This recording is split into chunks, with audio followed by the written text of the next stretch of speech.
Ivy by Keri Geis. He had warned her about the book, but soon it would be too late.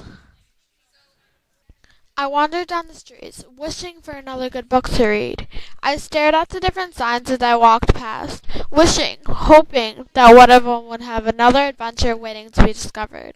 I walked on a little ways, knowing that I'd have to turn back soon, or else Mother would get worried. There is just one last straw on the block. I look up with hope. Could it be? Yes, and it was true. There, swinging in the light breeze of April, was a sign that said Mr. Linden's Bookstore.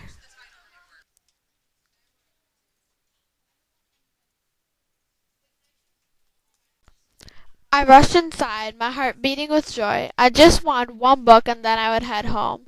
I take my money out of my pocket and count it. I get a total of $3. I hope that it is enough. I rush over to the first table and pick up the first book that looks interesting. Ivy, I say to myself. I don't bother standing there any longer. Mr. Linden, I call hopefully as I walk to the front counter. Yes. Did you find something? He asked as he came out from what must have been his office. Yes, I did, I replied as I placed the book on the counter with the money next to it. Is this enough? I asked hopefully.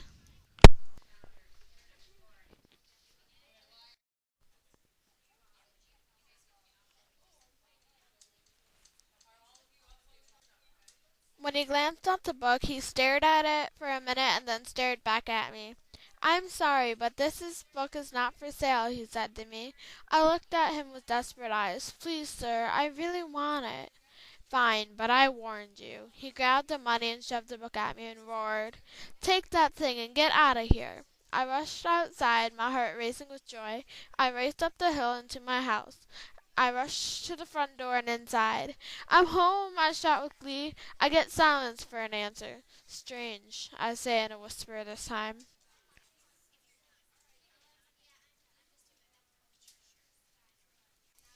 I ran up the stairs and into my room and leapt onto my bed, eager to start reading.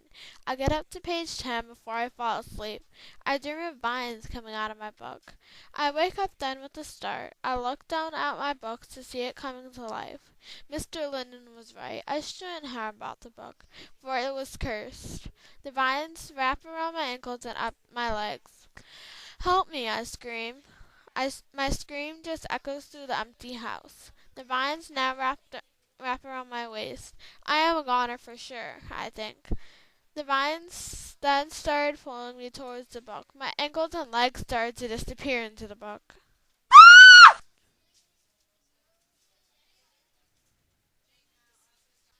My waist then followed. I am for sure a goner. I think again. I try to wiggle out of the vine's squeezing grasp, but it failed. I finally give up and let the vines take me into the book. Poor mother and father, I think to myself. I am their only child, since my older sister died 3 years ago. Mr. Linden was now definitely right. I should have never bought the book, and I should have listened to him.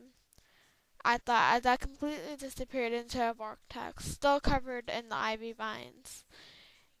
And with that, the book snapped shut and laid on my bed like nothing ever even happened.